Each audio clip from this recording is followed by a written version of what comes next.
heard, you dirty cocksuckers. Tell all your grave robbing friends I want them out of the city now! The nightmare of insane murder. From the depths of hell. The angel of death.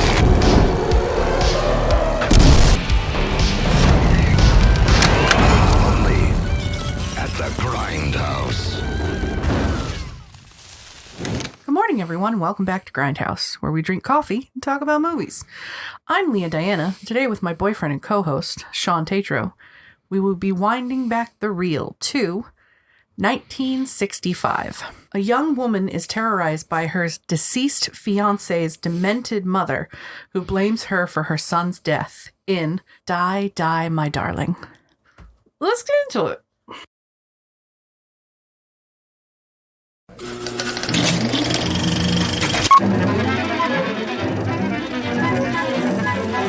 Die, die, my darling. Die, die. Hurry! Bye-bye, my darling. Bye-bye.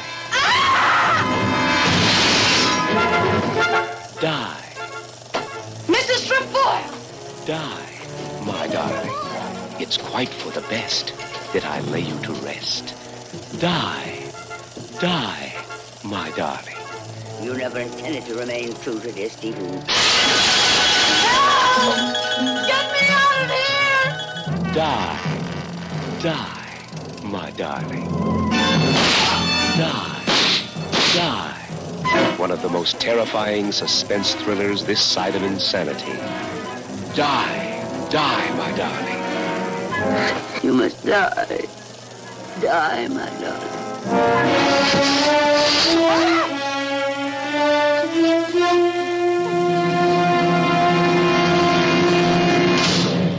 So it's worth starting off that neither of us knew what to expect going into this week's movie. Nope. And I don't know about you, but I was pleasantly surprised. I was not. This almost, to me, felt exactly like I thought it was going to be. Really? Yeah. Like when... So this was the poster that sold me. So this poster is completely different from this one. Okay. This is the one that sold me. Yeah. And I was expecting somebody that kind of looked like Yasmin Bleak from 90210. Like, literally, it's a beautiful brunette, like, teeny waist. Like, I was expecting something different. But I figured it was like, I thought it was going to be an old lady sewer who, like, killed women who were pretty in fashion. Oh, you had no idea. I had no idea. All right. So what I thought it was going to be was an older lady jealous for women's fashion. And for a while, that looked like it where it was headed. I was actually like, oh my God, did I predict this in my brain? Did I do it? No, this one, it definitely takes a different turn. It's actually, the type of story it ended up being was something that, like, I only really find in modern horror movies. Really? Well, in terms of the depths it goes to, where with, like, it's very psychological. It has a lot to do with religion, and like, you didn't see a lot of that back in the Grindhouse era, at least not to this not in this tone. Not in this tone. I mean, to the context and to the, let's face it, zealot kind of way that it's almost portrayed. Yeah, that's a predictable element in horror. Now, but you think more with the then brain. I think more of a now brain. So to me, this movie, while I was like, oh, okay, this is different from what I expected and good, it was very, oh, all right. Oh, okay.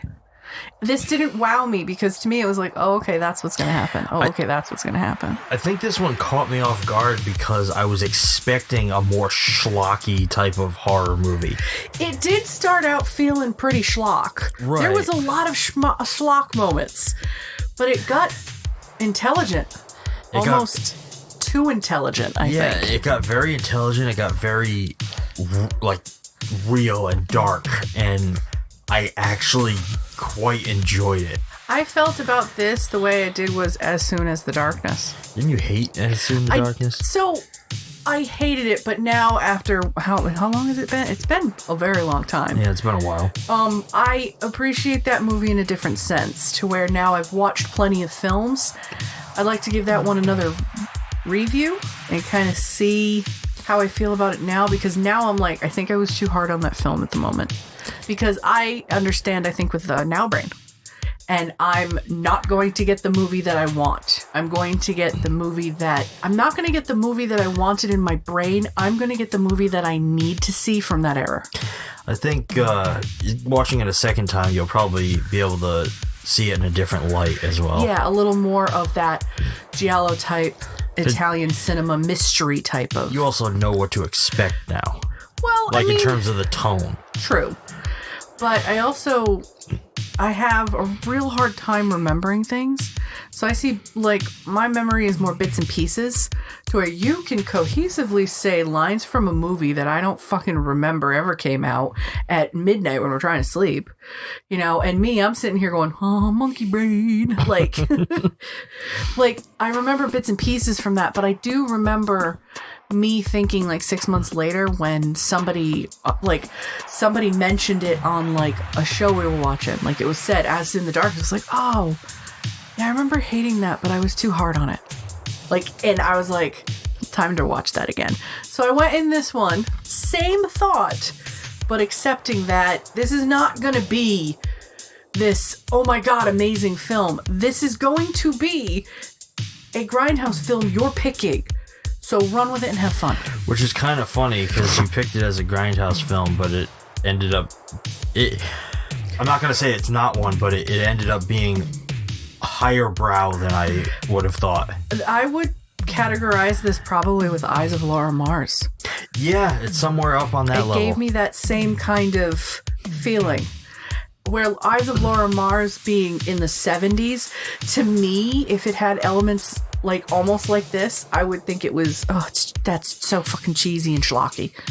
So like what 10 years would make a difference? Understanding the 60s, like, this is a great film. In the 70s, this is schlock. We've had this already. And then the 80s, it's, you know, Disney's underground home video release, please don't ever buy me kind of thing. Yeah. So. So, I'd like to just briefly talk a little bit about the cast. Absolutely. So the big draw of this one is Tallulah Bankhead. I personally felt like she delivered an incredible performance. She was in this movie. Amazing. Like, now I understand why this woman was one of the best actresses of early Hollywood. Yeah, and like I feel like her performance is so powerful, and she's as this like God-fearing old woman she's like so mentally twisted by her grief. Yeah. That and by her belief in God, I guess, that she's driven into this state of like dark age religious madness. Yeah. And it kind of reminded me of, I don't think you've seen this one, but the movie The Sacrament from Ty West. It's a found footage movie. I have not, no. But there's a character in that played by Gene Jones, and he's supposed to be like this, like, Jim Jones, like, religious cult leader type. And he plays it with such a haunting, like, feeling, but it's, like, so real and terrifying. And, like, this performance kind of reminded me of that. Like, you could see that she was pouring a lot of heart and emotion into that character, especially at certain moments, which we'll get into those. Yes. I feel like she was probably elevating what was actually on the page. Like, she was probably bringing a lot more to that than was in the script. Yeah. And I fucking loved it. Like, every moment with her on screen, I just felt uncomfortable. I really want to deep dive into her other stuff. Maybe her earlier works from the 30s. Just to see what kind of actress she was way back then to get to this point where I was like, this is like almost Joan Crawford level kind of uncomfortable. Yeah. At one point, the producers were considering replacing her. Why? I guess at one point during filming of this, she became ill and wasn't able to work. But she ended up putting up her salary for the film as a guarantee that she was going to come back and finish it. Damn. Like, she was so into this part that she was like, no, you will not fucking replace me. I will give you all the money you're fucking paying me back just to guarantee that I'll come back and do this. Damn. Like, that, it was so goddamn good. All right. So today we watched, released here in the US, it was called Die, Die, My Darling. But in England, it was released as Fanatic. Seeing that there, the only thing I can think of, and it has ruined the word fanatic for me, is that goddamn bowl cut on John Travolta and the Fanatic. Here's Moosey. Oh my god. Everything named Fanatic is ruined. You're a fanatic! Thank you. I've always wanted to be John Travolta. God, that fucking movie, man. This movie was directed by Silvio Narzino. Written by Richard Matheson. Who is the writer of I Am Legend. Is he? Yes. Did not know. His middle name's Burton. He's related to Timothy? No? Okay. This is based on a novel named Nightmare by Anne Blastel. Starring Tallulah Bankhead, Stephanie Powers, and what's that other name? Donald Sutherland. Donald Sutherland. And Donald. Nobody looked good in the 60s. Just gonna stick to your part in, I don't remember what horror movie it is, where you point and go, ooh. Invasion of the Body Snatchers. I've never seen it. Don't get mad at me. I've never seen that movie. Ay. You brought this upon yourself. All right. Also in the cast is Maurice Kaufman, Eutha Joyce, I wasn't sure how to say that, and Gwendolyn Watts. It was... there is no cost information on here? No, it doesn't look like we have any information on the budget or how much it grossed overall. Let's see. Doesn't have a lot of info. So, I'm going to get into the back of the box. Die, Die, My Darling. Directed by Silvio Narizino. I'm terrible with pronunciation. And produced by Hammer Films. That was kind of cool that came up Hammer Films. Is that the same as the Hammer Horror? I actually am pretty sure, but I'm not positive. Okay. Hammer Films, the infamous British studio known for gothic classic horrors. Wow, the next line would have answered your question, Leah. Die, Die, My Darling stars the legendary Tallulah Bankhead. It says here she was in Lifeboat and TV's Batman. In her final film performance, she plays the psychotic Mrs. Tetrault, a demented mother who terrorizes and imprisons her son's fiance, Pat, Stephanie Powers. She was from Heart to Heart and Stagecoach. Pat, to avenge her son's tragic death with the help of her brambling gardener, Donald Sutherland, Invasion of the Body Snatchers, Clue, and Don't Look Now. A domineering religious fanatic, Mrs. Tetrault, grows obsessed with the spirit of her late son, who died several years earlier in an auto wreck. When her son's former lover pays an unexpected visit, Mrs. Tetrault kidnaps the beautiful young woman, holding her hostage in the basement to cleanse her soul so she can be reunited with her son in heaven. You getting all this? Trapped and tortured, Pat must fight for her life to escape. Die, Die, My Darling. Die, Die, My Darling is a campy classic thriller fueled by Bankhead's delirious over-the-top turn as the ultimate mother from hell. Not rated. Doesn't really have a lot more information on the back of this. We unfortunately don't have a VHS release of this yet, or even a Blu-ray. We've got the DVD from, what is it, Sony? Sony Pictures Choice Collection. Which, I have to say, for a DVD transfer, it's not bad. No. But it's a very shitty case. Oh yeah, they put zero fucking effort into this.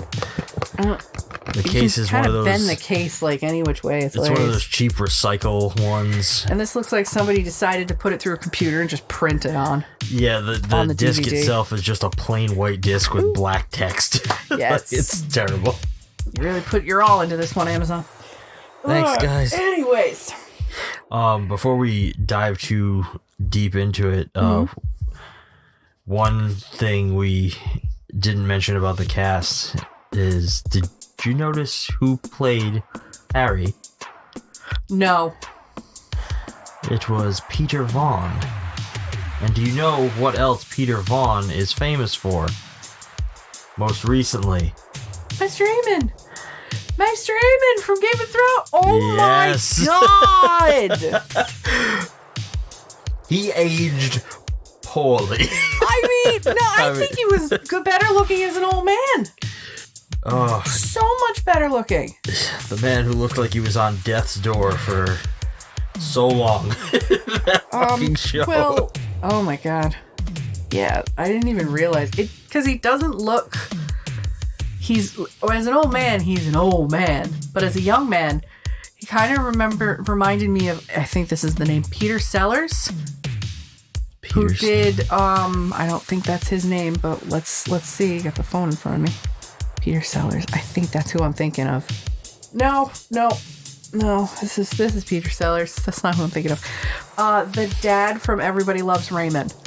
Frankenstein's monster from Young Frankenstein. Oh god, yeah. Peter. His name is Peter. I don't remember his last name. I don't know it. But you know who I'm thinking of. That's who Henry looked like to me. Not Maester Aemon from Game of Thrones. Like, nope. That's 4 lifetimes difference. Shit. I lost my place. Found it. So, do you want me to deep head first into this? Let's get into this fucker. So this film opens with us meeting Patricia and Alan, who look like they are taking a little bit of a trip. Not sure what the context was, but he had to stop at work to drop off some film. Looked like he was a director or a filmer, just like you, sir. I think he worked for a television station, so he might have just been like either a reporter or camera operator or something. But still, he had reels. He works in the film. So I thought that was pretty cool. You know, thinking, oh, Shawn comes home, takes this 1x1 inch square, pops it in a machine, and dumps all his stuff. This man is putting 20 reels into a dude's arms, and it looked like that man was going to collapse with the weight. I'm like, damn! 1965, 2023. Jumping back slightly, the opening credits for this movie were kind of interesting. Because similar to last week, yes, how it opened with basically just an opening credit sequence before the movie starts. This one did the same thing, but it utilizes imagery of a cat chasing a mouse. Yeah. Which basically is what this entire movie ends up being. Yeah, in a way. Roughly, it is like a cat and mouse, but I feel like it's a cat that has caught the mouse, and now it's playing with it. Yeah, now it's toying with it. That's what I felt. But it's kind of cool that they start the movie with this imagery to kind of lead you into. And it was very Giallo-esque because it was bright colors and fast and with funky music. And... Did you notice something about the music in this? It was all that that little piano, that tiny little piano. Yeah, it was kept very minimal. But it was very effective. It wasn't, let's face it was not last week's movie. Oh god, no. The music was nowhere near that, but it was very interesting where it would go like, oh look, the music's getting positive. And it died again. It's not positive. It's negative. Run, everybody. Head for the fucking hills. So after the really cool cat and mouse opening credits, we do meet Patricia and Alan. After Alan is like, oh, okay, I just got to stop at work. She's like, Alan, I want to visit someone. Oh, okay, who are you going to visit? That's fine. We'll go together. No, I need to visit them myself. Well, who is it? My dead fiance's mom. Why? Alan had point. Start of this movie. Alan had the best point ever. Why would you open that can of worms? Why can't you just let that be in the past? Why do you have to reach out to her? I was like, oh, look, Alan is Shawn. There's a lot of things about the early moments of this movie that leave you questioning just, why wouldn't you just do this? Why wouldn't you just do this? And the only thing I can come up with to explain it all away is she doesn't want to feel rude. And that's it. That's like the cultural thing in the 60s. Yeah. Like, you could not be rude. You couldn't be rude to elders. You couldn't tell them anything. And this whole movie is a case of, if you told the old bitch off, none of this would have happened. Right. This is, no offense, this is give a boomer an inch, she'll take a mile. And you're just like, oh, they're cute, it's fine, just let him go. No, bitch. Why did you even do this? I did learn one thing from the opening of this movie. Stubborn broads be driving stick shifts like automatics. Shut up. Have you ever done that? Yes. Why? I panicked. Didn't realize that my friend was like, oh, okay, I'm going to teach you how to drive stick shift. I'm like, oh, I've always wanted to. My ex never tried to teach me how to drive stick shift. He was smart. He knew I'd blow his clutch out. I got in the car. We started at one part of McDonald's and I did the whole like, ha ha ha. Nope. And then we put it in first and I tried to go faster and he's like, you gotta put it in second. And I went, how do you do that? Slammed on the brakes. Smelt the burning of the clutch. He was not happy. Forever on, I only drive automatics. Because why? I'm too stupid to drive a stick shift. And you know what? And that's the failure in my generation. Is when you got to a certain point, even the generation behind us, which is Gen X, they learned they had stick shifts, and then you get to our generation, and automatic was the only thing we could get, really. You could get a stick shift, but they were a little more expensive. Well, once automatic became a thing, they like very quickly phased out stick shifts for the most part. Like for a few years there, they were putting out both. Yeah. And then they were just like, nope, fuck this. Yeah, if you want a stick shift in any kind of car, you either need to custom it or pick a car with only a stick shift. Yeah. Which seems like a lot of the newer sports cars, they're all stick shift. Well, because stick shift allows you more control. So like when you're in a sports car, if you're going to use it for its sporty ability, you kind of need it. Not everybody's using it for that sporty ability. No. They're just using it to be dumb. So Patricia drives away. We see her going to look for the house, pulling up to it. And as she pulled up at the house, did you automatically think it's the house from fucking House? My first thought was, oh, this looks like where the Firefly family lives in House of a Thousand Corpses. Or like the offshoot cousin from Texas Chainsaw Massacre, but only in the woods. Yeah. Like, the house was decrepit, falling apart, but it was still in that, like, if it was there and falling apart in the 60s, that means this house was built in, like, the 1700s. And the layout of this house was fucking cool. It was awesome. Like, this is kind of the house I would like, but the doors be a little wider because I'm American and I'm huge. Are you laughing because I'm fat? No. God damn it. No, the no was more like, no, I didn't do anything wrong. I gotta go. Continue on. Don't you dare edit that out. Stop throwing me under the bus. Patricia gets out of the car. She heads up to the house, all while Harry is in a boat, just in underbrush, just staring at her. And then once she gets up to the house and starts knocking, he frantically gets out of the boat. And I'm just like, I don't understand why he was freaking out so hard. We could have used without that part. Just him being creepy was enough for me to like, I don't like you. Well, you kind of figure it out, like, why they are acting the way they are as the movie goes on. True. I wasn't too clear on that. We'll get more into that one. She knocks on the door. Anne answers and looks at her kind of like nutty until she says, "Oh, I'm Patricia Carroll. I sent an email, or I've been mailing. Sent an email in the 60s, Leah, Jesus. I sent mail to you, just coming to visit." I'm like, "Oh, come on in." And the minute she gets in that house, I'm just like, run. I don't know. Bad vibes. Run. Well, the minute we meet Mrs. Trefoil. Trefoli? I think it's Trefoil. Trefoil. The minute we met Mrs. T, we feel like something's off about just her. uncomfortable. Like, it's almost like she's what she is. She's lost in grief. Yeah. Because you very quickly learn that, her son passed away, and her husband passed away, and then her son passed away.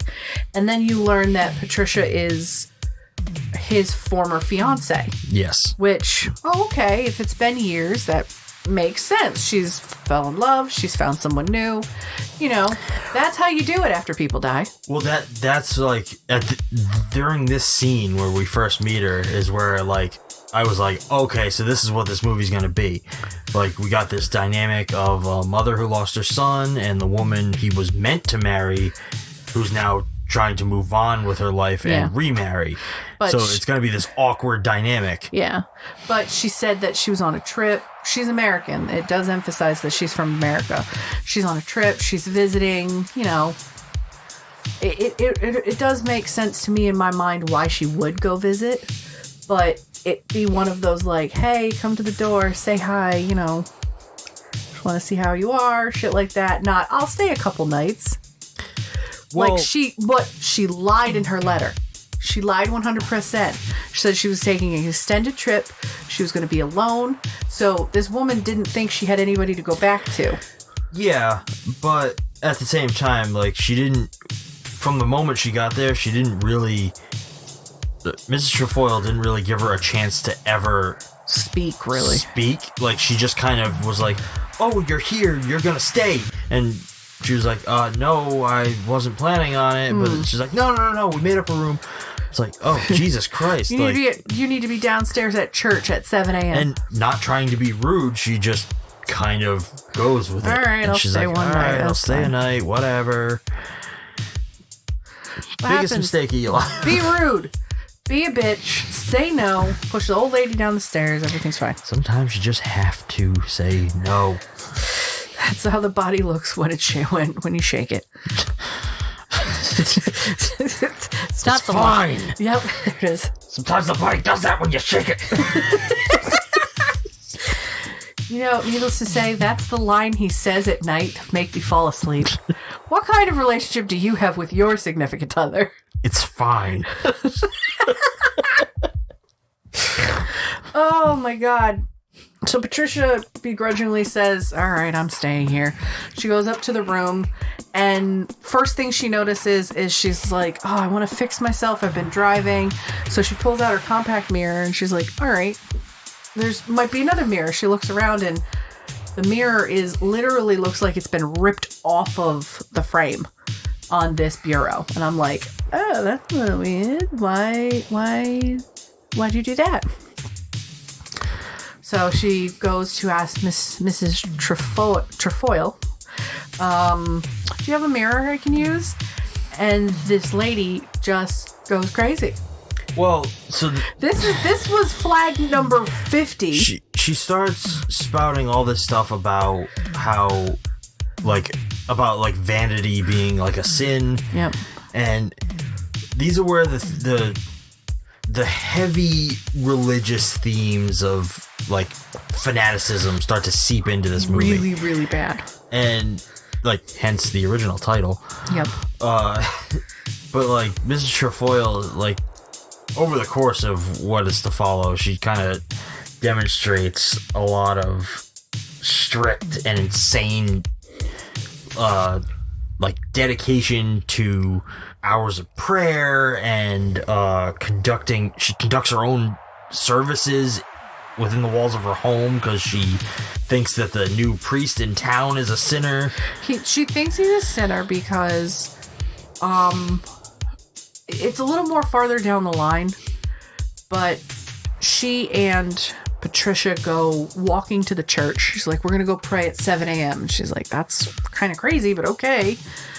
She mentions, prayer at 7 and then eating at 10. I don't know if I'm ever going to eat because they're a little weird in this house. But the thing that he says is like, the priest, when they're there, says, Mrs. Trefoil, you don't need to leave. And she goes, evil sinner, evil boy, like evil preacher or something like that. And she emphasizes saying evil boy. And I'm like, evil boy? Yeah. I'm like, oh, okay. And she says, he's taken another woman, he's defiled the sanctity of the marriage. And Patricia's like, oh my God, he cheated? That's terrible. He goes, yes. He goes, with his dead wife. What do you mean dead wife? Oh, his wife died years ago and he is married in this church again. Like, that's a sin. She's like, it is not a sin. It is very normal for people, if someone passes away, for them to fall in love and remarry or fall in love and recouple. It's not bad. But this woman sees it as the highest sin because she says once you are betrothed, you are already married in the eyes of God. So she's like, Patricia, you are as good as Stephen's wife. And she's like, oh, wait a minute. And we'll go back to... Because they were never married. They were never married. The betrothal to me, okay, let's go 200, 300 years ago. When you were betrothed, you were promised. Betrothal is promising. You were promised in the eyes of God to this man. That's it. Like, that was it. This is you're done. When somebody gets engaged now, that engagement to me, and this is 100% what I believe, when you are a couple that's dating, you're testing the waters out, you're falling in love, you're figuring out if you really want to commit. The engagement, whether 3, 6, 9 year, whatever, I feel like it's a trial by fire. You've already coupled, you've already decided, I'm going to live together, I'm going to have a house together, a car together, stuff like this. But at any point, I can say, I can't do this and it's done, it's over. Once you're married, though, it's a whole different story. Well, because, like, I kind of agree with you in the sense that, like, the engagement is where you've been through the dating. Now, once you're engaged, that's where it's like, all right, now we start tying all those little parts of our lives together, yes, and things start to get harder to figure out. They get complicated. Yeah. But I don't think that, this is where our belief comes in, I don't think you need a ring to go through the engagement part. No. If I had to be 100% real with you and I, we're at the end stage of the engagement part. Like, we're at the marriage door, but we're never going to get married. Yeah. We've just gotten to the point where we are tying the loose ends that we want. And to me, once we have our own home, that's the marriage. That's that point in my brain. I feel like, and it's not like, oh, we need to make more money, we need to once we have a forever home, once we have a house that we can then really merge our tastes together. Yeah. Because unfortunately, where we live now, we are merging. We are doing great. The best we can. Yes. But now we need to see if the two of us can work together on, I would like our bedroom to be all black carpet, black everything, matte black, very minimal lights, like noise canceling sun. Nope. Blackout curtains. I'm struggling. And I want a bedroom with no music, no TV, no nothing, just silence. You sleep in this fucking room. That's fine. You fuck in the room too, but you sleep in this room. That's it. That's what I want. And where we are right now, we can't have that. No. We have black sheets. That's as close as we got. And blackout curtains for one side of the house. Yeah. But, like, engagements were so much more different back then. And back in the 60s, that was when that older generation was, you know, trying to work with the greatest generation, because that's where Patricia is. She's from the greatest generation. That's what I'd say. Their ideals of church, of love, of all of this stuff was so cemented in the old ways. The greatest generation is the generation that went through the wars, that went through all these troubles and everything. And now they're in the 50s and 60s just starting to settle down and have their lives. But they don't want to live like their parents. They want to do it differently. So that's where I would say a lot of religious beliefs kind of got a little more lax. Not where they're completely gone like they are now. Yeah. But to her, oh, I was engaged and then he passed away and now I'm engaged again. I'm not going to sit there and be like, oh no, like a widow who can never love again. She's like, no, I'm going to move on. Like, you move on. And that's why I think this movie is great in that sense, because it really shows you that difference between the God-fearing people and the people that are like, well, God can have a place in my life, but I don't have to be obsessed with him. Right. And this movie does it very well. I think so. Yeah. Now, what I was thinking was this was going to be more of a fanatic, like Misery, where she was obsessed with something. Well, I mean, in a way, it kind of is. Not religion. Like, she was obsessed with, like, the idea of, like, Patricia being a beautiful woman. That's what I thought. Yeah. Like, she was worshiping her, not God at that point. You know what I mean? So that's why I was very happy with it. I was like, oh, it went in a different direction. I kind of like this, uncomfortable as it may be. I think, honestly, the closest thing I can, like, relate this film to is another one you haven't seen, which is Kevin Smith's Red State. No, I've never seen Red State. Which, that one very much has to do with, like, it's like a group of people who are so obsessed with, like, the rapture happening that they end up kidnapping a group of kids and basically, like... This is Kevin Smith? Yeah, it's one of the darkest movies he's ever done, and it's like very serious for the most part. But it's very good in its own way. But it's one of the only other movies I can like really cite that's like deals with religious fanaticism the way that this one does. It's interesting because it's like it's giving you a narrative that's centered around a woman falling beneath like the entrapment of religious insanity. Damn. Like it's haunting. And I guess I can get into this now a little bit, but like for me, these types of stories are the hardest to swallow. Because religion is something that I never agree with. Yeah. And I'm not like, I don't want to say like sound like I'm saying, oh, if you're religious, you're a piece of shit or anything like that. But religion honestly infuriates me most of the time. And when someone takes that idea and turns it in such a way, like a dark way, or at least in the way I see it, shines a light on what it really is. Yeah. It just sets me on edge. So, like, throughout this entire experience, I just felt this pull inside of me of just like that. Yeah. Someone needs to kill this fucking bitch. Like, I couldn't. I hate it. I hate religion so much and what it does to people. Yeah. And this is a film that encapsulates that feeling. I mean, as someone who was religious for a time in her life, I was very religious. I, was a youth minister. I helped with a youth group.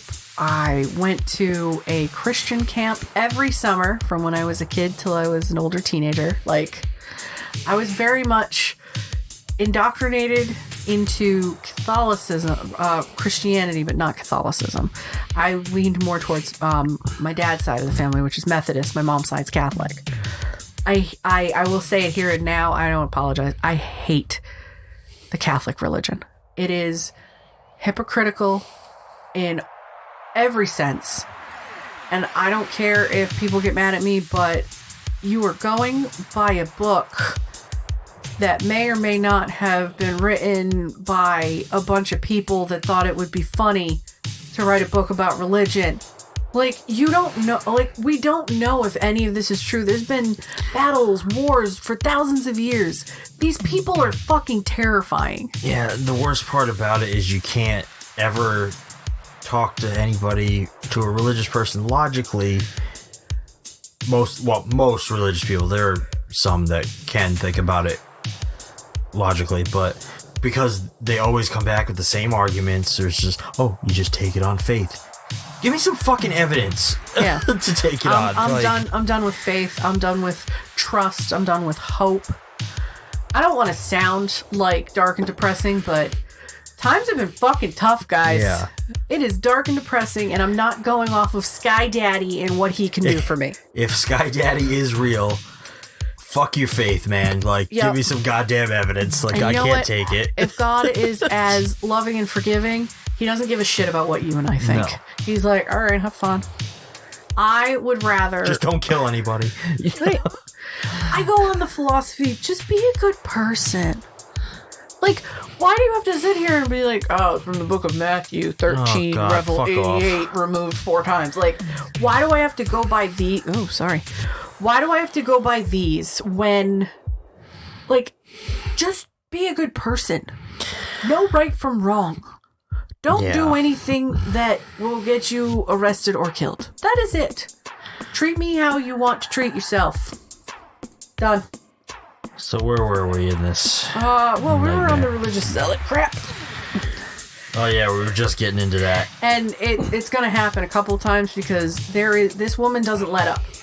She doesn't let up at all. The film ends and she still hasn't let up. No, I'm not it's kidding. Fucking maddening. So there's a lot that happens, and without going into like a lot of the religious peaky stuff, I think it's going to kind of be like a quick run through because the same thing pretty much happens the whole way through. So once Tetrault hears this information that, you know, she has... no, she hadn't got to that point. She looks at, once she says, you know, you're as good as his wife, you know, you guys are as good as married in the eyes of God. She says, I never intended to marry Stephen. She walks away. She walks right back to the house to pack her shit to get out. Miss Tetrault is not having it.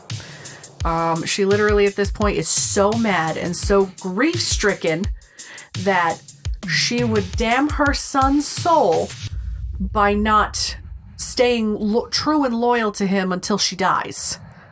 That she forces her into the attic apartment, which has bars on the windows, and locks her up there. Not before... Oh, no, No, I'm sorry, that's a little too soon. They lock her in her room. She tries to escape by breaking the window. She tries to get out, all these things. And that's when Miss Tetrault shows up with a gun and says, you're not going anywhere. Like, no, you're staying here because I need Stephen's soul to be pure. And you've sullied it. Because you're his wife, you've sullied it. Like, come on. This is where it gets fucking ridiculous. Like, every time this woman opened her mouth, I was like, can you just drop dead, please? You old bat. Just fucking die. So she gets back upstairs, and at this point, she hasn't eaten in 24 hours. She's literally starving her out to the point where she'll just like, oh, if you eat, she'll say anything you want just to get food at that point. So at this point, Patricia tries everything to get out of her predicament of where she is. She uses the old tie the sheets up to the bed. Where did you get that many sheets, number one, to get out of that? Tie the sheets up to the bed and escape. Unfortunately, Anne, who is the maid, and Henry, who is kind of the butler, they see her. He drags her in. Bring her back upstairs. Mrs. Tetrault is pissed. She gets beaten up. Trefoil. Trifold. Not Trifold. No, I'm gonna go. Trifold sounds great. This is Trifold. Such a pain in the ass name. Gets so pissed at this point that She brings scissors upstairs and has Anne shred all of her clothes. Rip or ruin all of her makeup, break all of her jewelry, like just ruin everything she has because you're not getting anything nice because you are being a bitch, basically. At this point, she's trying everything she can. She is absolutely desperate. She tries to get... Well, what was Donald Sutherland's character's name? Joseph? I think it was Joseph. I think it might have been Joseph. She tries to get Joseph's attention several times. I'm not 100% where the whole you want these keys came from. Something we're kind of glazing over is that the maid and the butler... They're married and they've been employed for 16 years. Yes, they've been with her for a long time. They're married, but they have troubles. So, like, we know just through conversation, and then later it's confirmed, but that he's been talking to some woman in town, and there's something going on there. But they are, like, because for the first like half of this movie, I kept like asking, like, why the fuck are these people working for this woman? Like, why? They very clearly don't want to be. Yeah. And you learn just through like passing dialogue, and then it's confirmed like with Mrs. Trefoil that at least Harry committed some kind of crime. Like, it was like, and it was kind of minor by comparison. It was like something along the lines of like tax fraud or something like that. Yeah, there was some sort of evasion or fraud thing. And they were essentially on the run and took shelter here at with working for her, like, and she essentially, they had some kind of deal where she wouldn't tell if they worked for her. And what I thought was funny was when Patricia was put into the room the first time and was going to leave, I had pointed out there's 2 suitcases that are shut up there, and they're 2 very different looking. Yeah. And I'm like, you even said, I wonder if she did the same thing, kidnapped them, held them here. So that tells me those were their suitcases when they were on the run, and they've just never moved. They've never left. Which, I find it hard to believe that these people would just stay here, put up with all this bullshit. But we also find, like, through the context clues and like reading the synopsises, I think she went crazy after Stephen killed himself. Like, she was already a very strict woman, and maybe she had been turning to God to kind of get her through it. I think over the years, like, because it said like 2 to 3 years or something he's been gone. Yeah. Over the years, she's gone nutty. So I think she's gotten to the point where now she threatens them. Like, if you leave, I'll say something, and it's just gone downhill. Yeah. That's what I'm thinking. I think 16 years ago, they worked for her like, she was probably a reasonable human being. But to answer your question, do you want the keys thing, she noticed earlier on that Harry had like that sexual look towards her. So she was standing in the window unbuttoning her shirt to get his attention. Oh, okay. I didn't notice she was unbuttoning her shirt. Okay. Yeah. So he came up and was like, oh, you want the keys? And she goes to hit him over the head with like an urn, and he's like, you don't think I knew that wasn't back there? And then he proceeds to the rappening. Or he tries. He tries, and Mrs. Trefoil walks in on them. Yes. Knows exactly what's happening. Because at this point, at that point in the film, she had looked to Mrs. Trefoil and said, I'm not a virgin. Yeah. And Mrs. Trefoil is now, like, keeping her up there, not feeding her, and reading the Bible cover to cover to her almost every day. To the point where she's so hungry, she'll do anything. Yeah. So I think the thing that after that whole thing with Harry, she stayed up there for a while. And then Mrs. Trefoil came up with... Yeah, so I think Patricia was so hungry that she brought up the oatmeal to her to get her to say or do anything. And that's when they were trying to get her to write a letter. And she wrote a letter back to Alan saying, something. We don't know what the letter said. But I don't think Alan was taking the letter seriously because he drove there. No, and it's kind of funny because, like, from the moment they decided to keep her there, like, one of the things that I kept asking myself was, Wasn't that Alan's car? Isn't he gonna want that back? Yeah. Like, where the fuck? If I pulled the same thing on you, I was like, oh, I'm going to go see my dead fiance's mother just visiting. I'll be back tomorrow. She says I'll be back tomorrow by noon. Wouldn't you go looking for me tomorrow at noon rather than what looked to be like 7 or 8 days? But technology wasn't as good. Yeah. So there was no technology, no phone, no nothing. He had to go by, oh, she told me where it was. Where was the town that I need to go to? Right. You had to kind of figure it out. But 8 days seems like a lot. Like, I honestly want to say it was 8 days. Trying to count. Yeah, it's hard. It was a little hard to gauge, like, the exact amount of time that we were shifting through. Like, it was easier during the beginning because when she goes downstairs for, like, she takes a nap, and then when she goes downstairs for the service, it literally shows like a passage of time. It gets dark outside, and she's been reading fucking pages and pages of the Bible for like hours already, which is insane. But some people do it. Yeah. So Mrs. Trefoil got so mad at Henry. Henry ended up getting killed by the old lady down in the Giallo basement. Oh my god, this basement. It gets even better by the end, but this basement... does. We got to go into that at the end. We don't see it right away, but it has stained glass windows. But we don't know the extent of what the basement looks like. We only see the beginning of it, and then we see kind of like what is a utility closet. And she kills him around the utility closet door opening of it, but as she's dragging his body, there is this beautiful green and purple lighting. And let me tell you, the blood is cherry red. It is not blood, it is just red paint. It's beautiful. So the colors, when they do it like this, it's just, they're so fucking vivid. It's like not quite Lisa Frank-esque vivid. Yeah. I will say that for people who understand. Like, this is 80s brightness with the, like, that 90s color saturation, if that makes any sense. I hope. Maybe. Anyway, she kills him the next day. Mrs. Trefoil is like, oh, Anne, go into the market. You know, you can take your day. Don't take as long as you need to. It's fine. And Anne was like, oh, where's Henry? Oh, he's staying in London for me. He's doing a couple of jobs. Oh, how long will he be? Like 3 to 4 days. Okay, that's fine. She doesn't think anything of it because it sounds like she sends him on errands all the time. Yeah. So she leaves to go to the market. Well, something, because we kind of jumped over it.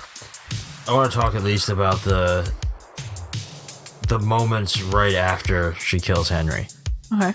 Because for me, that was one of the most powerful moments of the whole movie. I think I might have missed it. So, like, right after she kills Henry, she ends up going up. She's got blood on her hands. Oh, no, I didn't miss that. Okay, and she ends up going upstairs, and she's, like, literally falling apart as she tries to, like, clean her hands off. Yeah. Because she just killed a man. And you assume that this is probably the first person she's ever killed. And this kind of leads her to...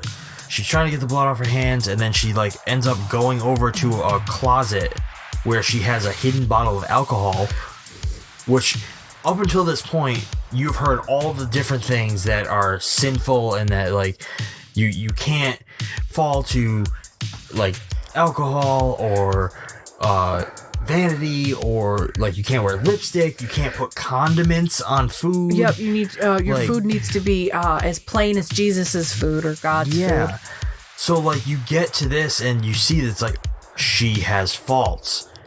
I don't think she actually drinks any of the alcohol. I know she takes it out and she's, like, struggling with it at first. Yeah. And I think she puts it aside and she takes out a thing of lipstick and puts that on. And the moment she puts it on, she starts screaming, "Stephen, forgive me." Because she like realizes that she fell into sin. And she's looking in a mirror too, so it's like, oh. So she's like, you see that she is grappling not with just losing her son and with, like, all of this, like, guilt of letting him leave and not protecting him, but also she doesn't entirely want to be the religious person that she is. Like she has these ties to like being normal, and it's, I don't know, it's a very interesting and strong scene in my opinion.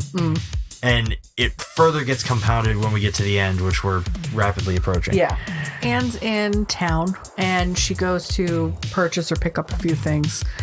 And it's kind of like this little bit of like a slapstick kind of comedy, because they pass Alan and Anne pass each other, and they pass each other again.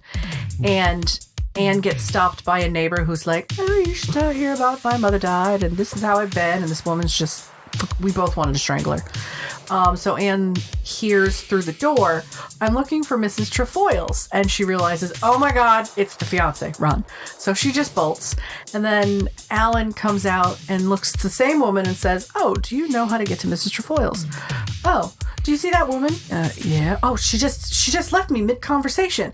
I was trying to tell her about my mother who's in a casket and died," and same exact thing she just said to Anne, and you were just like, I want to strangle that bitch. Can I kill her? Can I strangle her? I was like, absolutely.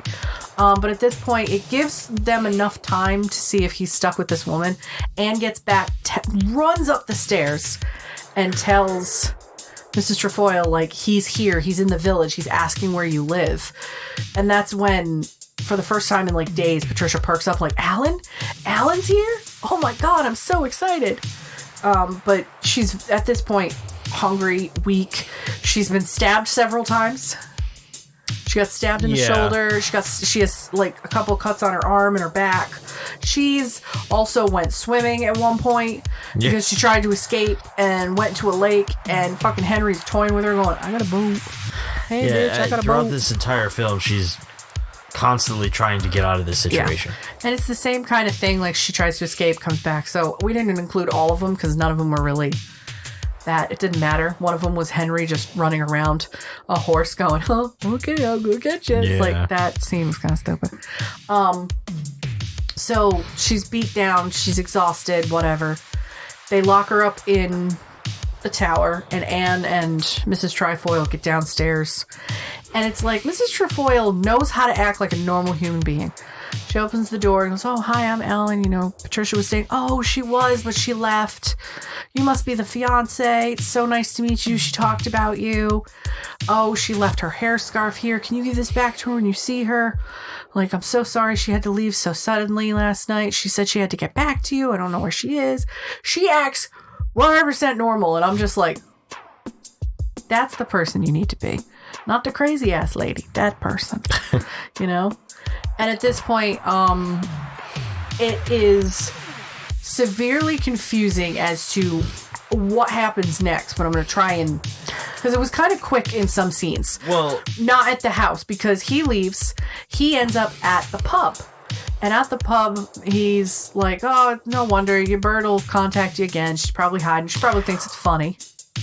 Well, yeah, the lady he ends up talking to at the pub is the girl that Harry was seeing. Yes, because she's wearing the brooch that on behind it says "from Alan." Yes.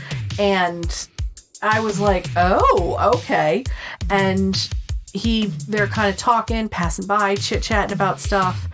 And it's funny how British humor it was to see him, "Okay, well, I'm going to leave. Thank you very much." Gets in the car, goes, drives a little ways, and then they fake us out. It stops and turns around. I'm like, he did notice the brooch. He's just stupid and didn't realize it till halfway down the road. Yeah. You and I are looking at each other going, is he really driving the fuck away? Is he really going to leave her to her fate? And then he stops. I was like, thank God you're dumb. So he turns around, goes back to Mrs. Trefoil. Mrs. T. I pity that fool who has to stay in her house. Oh, God. Come on, it was funny. He gets back and he parks his car far away and walks very casually onto the property trying to see if he wasn't seen. But Anne notices that, there he is. So Anne's trying to stop him from going upstairs. Joseph's trying to stop them. Should we mention that Joseph is handicapped? He is mentally challenged. He is mentally challenged, which I was kind of surprised to see how far Donald Sutherland took that. Yeah. But But it was the 60s. Yeah, it was a different time. A different time. And he played it respectfully enough, I think. Yeah, I mean, he wasn't degrading to someone who has mental challenges. No. But it definitely was they definitely did put that stereotype there that was not appreciated. Oh, yeah, for sure. There is one scene where all she writes on it is "call police, Mrs. Trifold, help," and goes, "Can you bring this to the post office for me? Thank you." And he's just like, "Okay." I was like, oh, like they made him seem simple-minded and stupid. That is not the case. No. We've known plenty of people that yeah. You guys were assholes. Just saying. But Joseph is very protective of Anne. Says, don't hurt Anne, and ends up kind of knocking Alan out. Oopsie. And then at that point, we see fucking Patricia is gagged, tied up on her legs, tied up on her thighs, tied up on her hands. Worm crawling, so much better than the last film. I mean, Clint Eastwood was army crawling. This chick was tied the fuck up and like S&M wriggling. Like, ooh, I'm a snake. I'm a sneaky snake. And got herself downstairs. And at that point, I don't know how it happened because Joseph and Anne were very against them. And then Anne started helping them. And I don't remember how they, like, because I know that he said your husband's dead or something. I don't remember how it happened. Wait, what? So how did they go from trying to stop Alan to helping Alan? They didn't until the very end. Yeah, we're at the very end. We're talking about the very end. Oh, I mean, they haven't even gotten to the basement yet, so... Oh, they're not in the basement. How did they get into the basement? So... You're going to have to finish this one out, because I was really confused by this. So, Patricia ends up falling down the stairs and knocking herself unconscious against the railing. Oh, okay, and yep. Then that's the big scene of the movie where she says that Stephen, her son, spoke to her, and that she realizes now that she can't cleanse her, and that it's time for her to join her son, and that she has to die, my darling. Oh yeah, I said the thing. Die, my darling. Mrs. Trefoil takes Patricia down into the basement, and this is during when Alan shows up and he gets into the scuffle with the two of them. So she takes her down to the basement, and this is kind of like what I wanted to talk about, because when she brings her down here, we get our first full look at this basement. Yeah. And the thing that, like, I fucking loved about this was that we see that the basement is essentially like a vault of all the things that she's tried so desperately to lock away. Yep. So she stored all of the sinful stuff, like the vain memories of her past, where it's all these beautiful clothes and photos of her as like what looks like some kind of starlet, an actress, which are actually her, because if you look close, it's actually what Tallulah looked like when she was acting in like the 20s and the 30s. Yeah, and she's basically trying to bury Patricia with all the sinful things from her past. Yeah. And I thought this was so fucking cool, like, because it's like essentially she's dragging her into the darker parts of her mind. It's like the things she wants to forget, because God is the only way now. So she gets her down there, and she's planning to kill her. I think she's talking to a painting of Stephen. Of Stephen, yeah. Which is down there too, which is it's in a gold frame. It's the most enormous. prominent thing.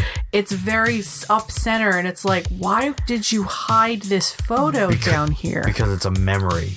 She's trying to not hold on to the memory that causes her pain. Okay. So she keeps that down there, but she can go down there and visit it. Yeah. Just like she can go down there and visit her past. Yeah.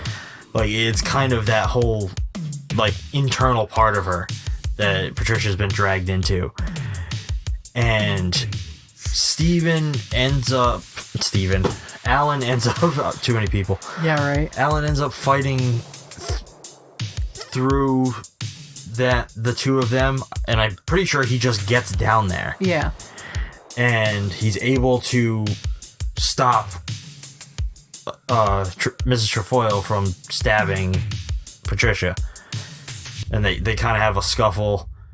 The other two, Joseph and Anne, come downstairs and kind of see all this happen. And that's when Anne opens the other door because she hears the water and then sees her husband.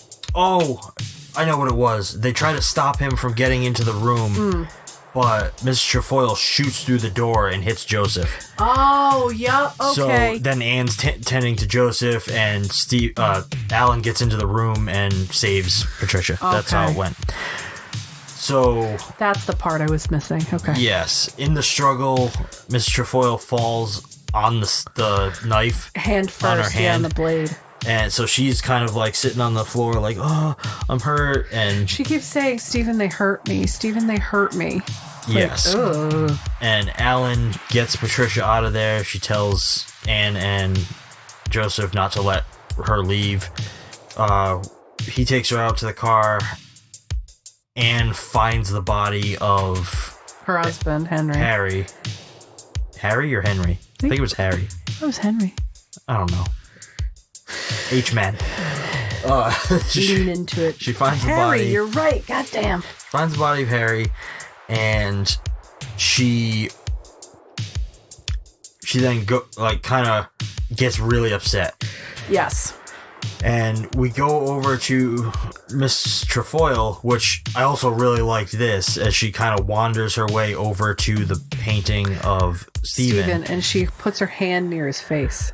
But before she gets to the painting, as she's making her way over to it, she grabs onto a drapery for support, and the drapery falls over her. Onto her, like, half-slumped shoulder. It looks kind of fashionable. Covering her in red, which earlier in the film she calls the devil's color. Yep.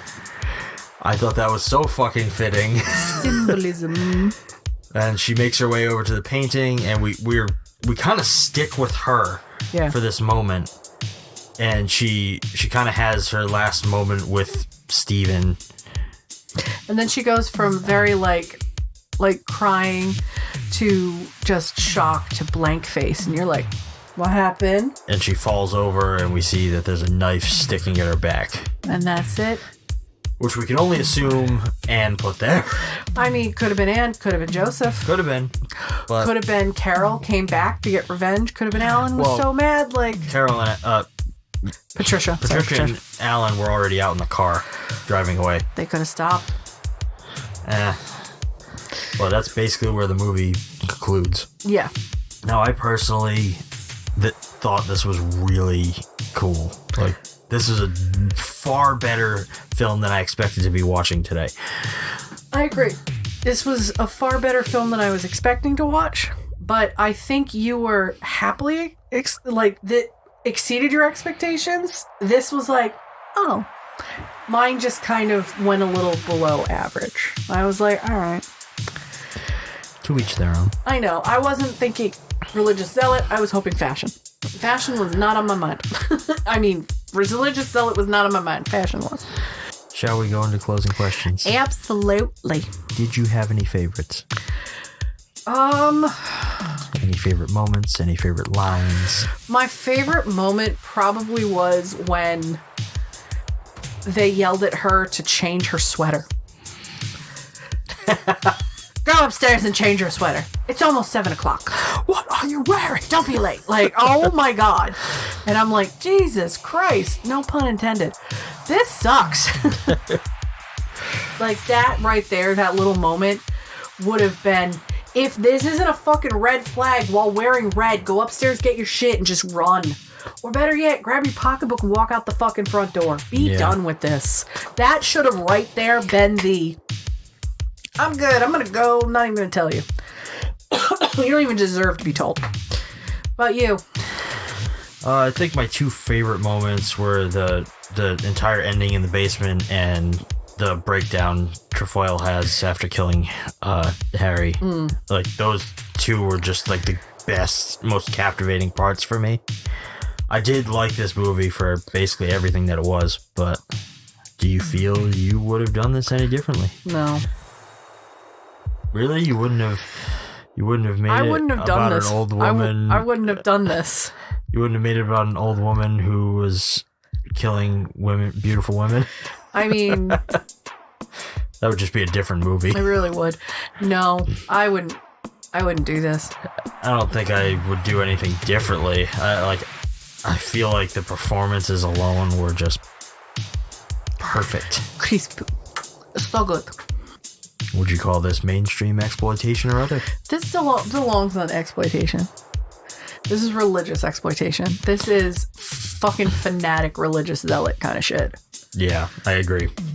Definitely exploitation, which is good because we're trying to cover way more of these. Honestly, I get really disappointed when the Grindhouse picks from that goddamn website that I pick blind aren't exploitation. I mean, so I'm happy that this one is. To be fair, it's very tough because Grindhouse and exploitation is they're very muddy waters. I picked this off of the exploitation tab. But there are so many things that are just lumped into and like under the exploitation umbrella that it's hard to really, like, you kind of, when we ask these questions at the end of each episode, it's more like, do you feel that this is exploitation? Do you feel that this is mainstream? It's not so much definitively it is or isn't. So I personally feel that this film was exploitation. Okay. Do you have anything else you would like to discuss about Die, Die, My Darling? I mean, no. This is a pretty decent movie. Trying to get away from the Giallo-esque and get into some real weird stuff. I thought by the title and the poster, we'd get a decent one. I'm glad we got a good one. I would have settled for decent, but good is even better. And I have a feeling that this will be watched again in the future. I think so too.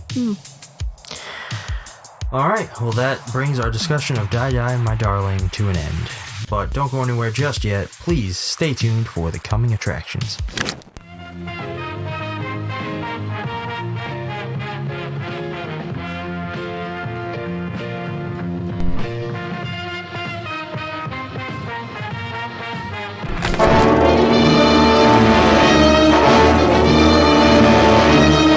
I tell you, gentlemen, science has agreed that unless something is done and done quickly, man, as the dominant species of life on Earth, will be extinct within a year.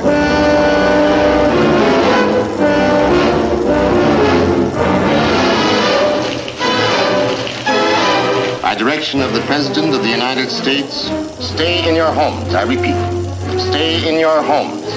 Your personal safety, the safety of the entire city, depends upon your full cooperation with the military authorities.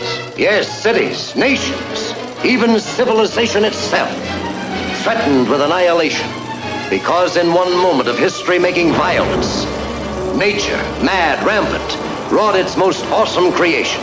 For born in that swirling inferno of radioactive dust were things so horrible, so terrifying, so hideous. There is no word to describe them. And there shall be destruction and darkness come up in creation, and the beast shall reign over the earth.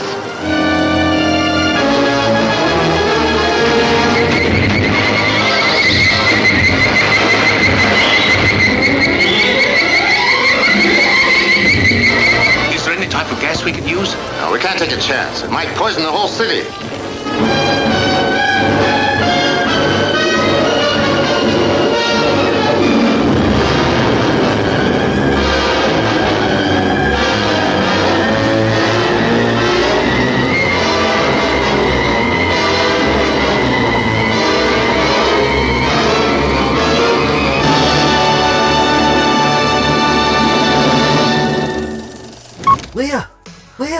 Guess what? What?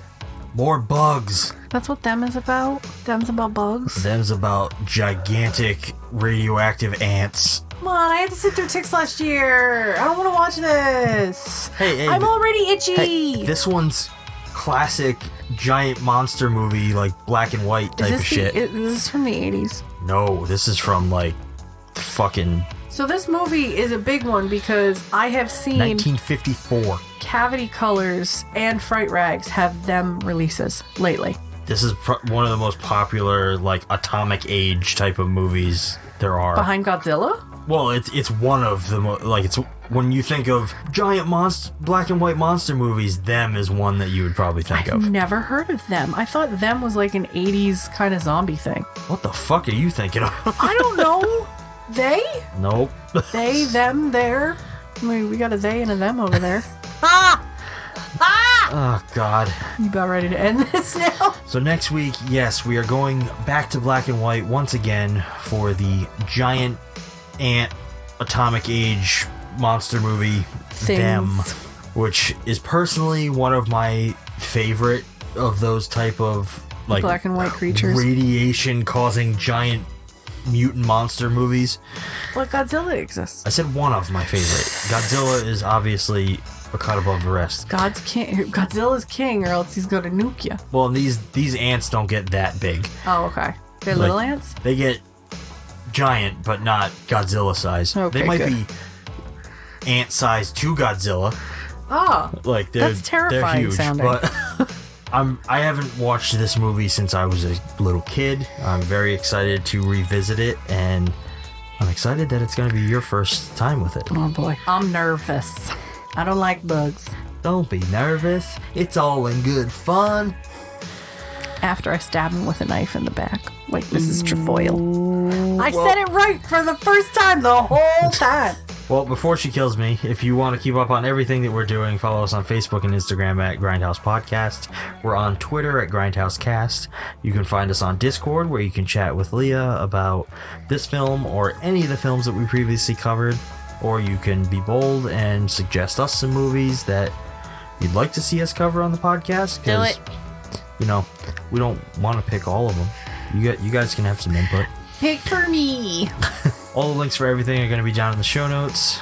Listen to us every morning and give us a rating on Spotify, Apple Podcasts, Google Podcasts, Stitcher, or wherever you get your morning fix. If you like what we're doing and you want to show this show some support, you can subscribe to us on Patreon or directly through Acast, where you can get yourself access to ad-free listening and unlock some fun, exclusive bonus content that we really need to get back to making more of, because we've only done a couple so far.